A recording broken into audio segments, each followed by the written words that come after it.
अक्सर ऐसा होता है ना कि एक ही जगह बैठे बैठे अचानक महसूस होता है कि हाथ या पैर में तो जैसे जान ही नहीं बची। आज हम इसी आम सी लगने वाली लेकिन परेशान करने वाली समस्या पर बात करेंगे, यानी हाथ पैर का सुन्न हो जाना।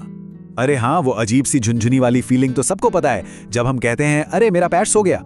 ये होता तो बहुत कॉमन है, पर क्या कभी हमने ये सोचा है कि हमारा शरीर इसके जरिए हमें क्या बताने की कोशिश कर रहा है? चलिए आज इस पहेली को सुलझाते हैं। तो सवाल यह है कि आखिर ऐसा होता क्यों है?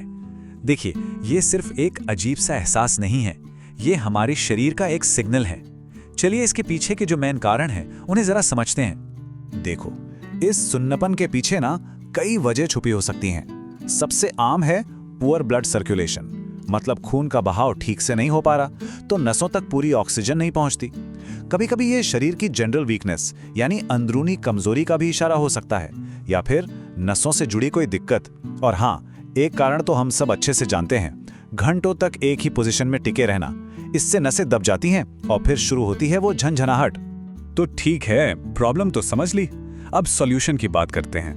और अच्छी खबर यह है कि इस आम समस्या से निपटने के लिए हमारे पास कुछ बहुत ही सिंपल और असरदार उपाय हैं। और पहला उपाय तो हमारी अपनी मूवमेंट यानी हलचल और मसाज से ही जुड़ा है। इसमें ना दो आसान लेकिन बहुत पावरफुल स्टेप्स हैं। स्टेप 1, रोजाना थोड़ी हल्की फुल्की एक्सरसाइज या फिर सुबह की सैर को अपनी आदत में शामिल कर लीजिए। और स्टेप 2, सरसों के तेल को हल्का गर्म करके गुनगुना करके हाथ पैरों की मालिश करें।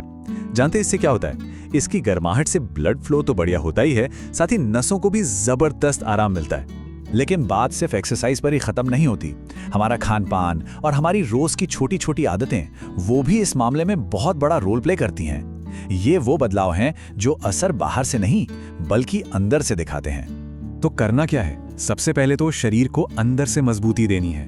तिल और गुड़ जैसी चीजें खाइए, इनमें आयरन और दूसरे जरूरी न्यूट्रिएंट्स होते हैं जो शरीर को ताकत देते हैं। साथ ही खूब पानी पीजिए दिन भर में, ये ब्लड फ्लो को मेंटेन रखता है। और क्या नहीं करना है? भाई वो एक आदत तो पक्का बदलनी होगी, घंटों तक एक ही जगह पर चिपके रहना।